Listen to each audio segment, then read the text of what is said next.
pagi Bu, perkenalkan saya Bidenda yang bertugas pada pagi hari ini. Jadi dengan keluhan yang Ibu beritahukan tadi, saya akan melakukan konseling ya Bu ya. Nah di sini adalah konseling untuk mengobati infeksi lokal di rumah.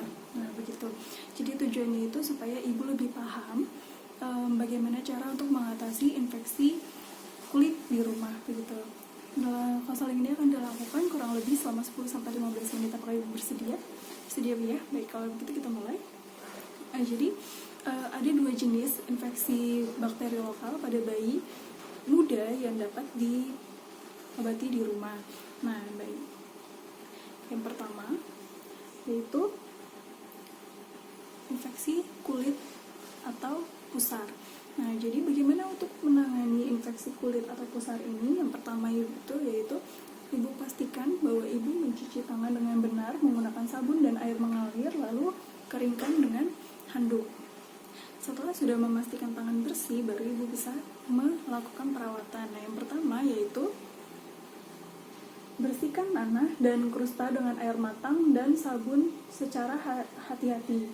Lalu setelah sudah dibersihkan, keringkan daerah sekitar luka dengan kain bersih dan kering. Nah, jika sudah kering, oleskan dengan povidone iodine. Nah, dapat menggunakan cotton buds secara perlahan-lahan pada sekitar luka. Nah, jika sudah, jangan lupa untuk cuci tangan kembali ya Bu ya. Nah, baik itu untuk mengobati infeksi kulit atau pusar. Nah, lalu selanjutnya saya akan menjelaskan mengenai cara untuk mengatasi infeksi pada mata. Nah, ya baik, untuk infeksi mata yang pertama kali Ibu harus lakukan adalah seperti tadi, yaitu mencuci tangan menggunakan sabun dan juga air mengalir yang bersih, dan lalu keringkan dengan handuk. Lalu selanjutnya bersihkan kedua mata bayi 3 kali sehari menggunakan kapas atau kain bersih dengan air hangat. Jika sudah dibersihkan, baru bisa kita berikan salep tetrasiklin 1% atau kloramfenikol 0,25% pada kedua mata. Nah, dioleskan salep atau teteskan obat mata pada bagian dalam kelopak mata yang bawah. Begitu. Nah, jika sudah dilakukan, semuanya sudah dibersihkan, sudah memberikan salep atau obat tetes mata, maka Ibu harus mencuci tangan lagi menggunakan sabun dan juga air mengalir. Nah, lalu selanjutnya yang terakhir yaitu oral thrush. Nah, bagaimana cara untuk menangani oral thrush? Nah, jadi oral thrush itu ada seperti putih pada lidah. Nah, untuk menangani oral thrush itu harus dilakukan 4 kali sehari selama 7 hari. Nah, bagaimana caranya? Nah, yang pertama itu pastikan kita mencuci tangan seperti tadi, cuci tangan dengan sabun dan juga air bersih. Lalu bersihkan mulut bayi dengan ujung jari yang telah dibungkus dengan kain, lalu dicelupkan ke dalam larutan garam, yaitu air yang matang hangat dan juga sedikit garam. Lalu sudah dicelupkan ke dalam, lalu dibersihkan. Nah, jika sudah, kita teteskan 1 ml suspensi Nystatin.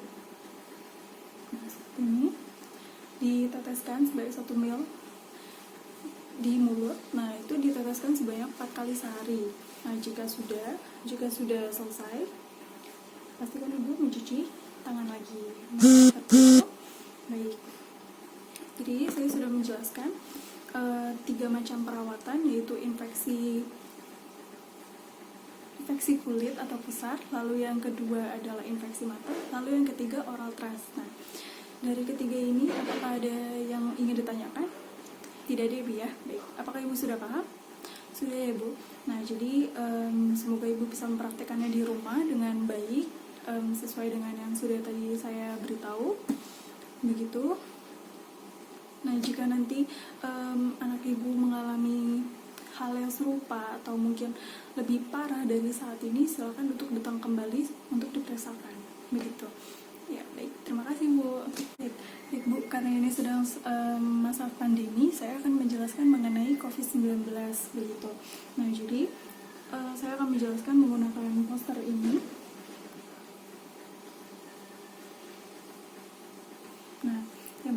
itu saya akan memberitahu mengenai apa itu COVID-19. Nah, jadi apa itu COVID-19?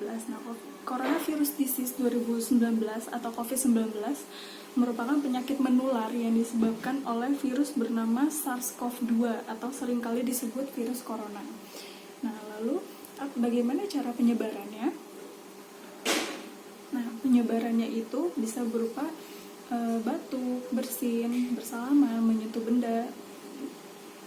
Nah, jadi ada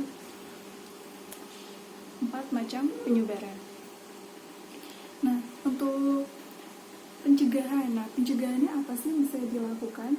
Nah, di sini bisa dilihat. Pencegahannya yaitu yang pertama menggunakan masker ketika kita keluar, dan lalu mencuci tangan dengan air dan sabun mengalir. Selanjutnya menerapkan social dan physical distancing dimanapun kita berada, dan juga makan makanan yang bergizi, aktivitas fisik dan olahraga juga harus tetap diperhatikan, dan yang terakhir masak daging hingga matang.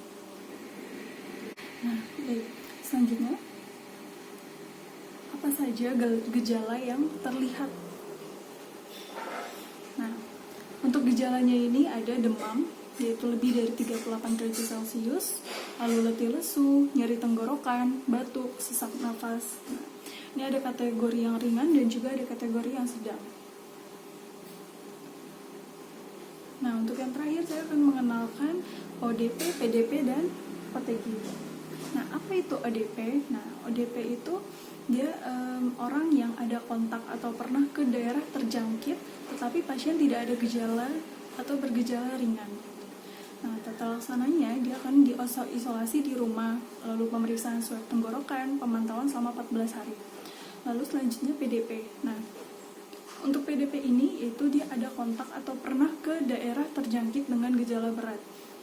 Bagaimana untuk tata laksananya? Yaitu untuk yang ringan dia akan diisolasi di rumah secara mandiri, untuk yang sedang dia akan dirawat di rumah sakit darurat, untuk yang berat dia akan dirawat di rumah sakit rujukan, untuk yang selanjutnya yaitu pemeriksaan swab tenggorokan.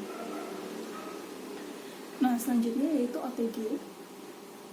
Nah, untuk OTG ini ada kemungkinan kontak erat dengan pasien positif COVID-19 namun tidak menunjukkan gejala. Nah, untuk tata laksananya yaitu karantina mandiri, pemeriksaan swab tenggorokan, dan juga pemantauan selama 14 hari. Nah, jadi ini sekian untuk pengenalan COVID-19 dari saya. Semoga dapat bermanfaat dan Ibu bisa mematuhinya, terutama pencegahan ya Bu ya, supaya kita juga terhindar dari COVID-19. Ya, oke. Terima kasih.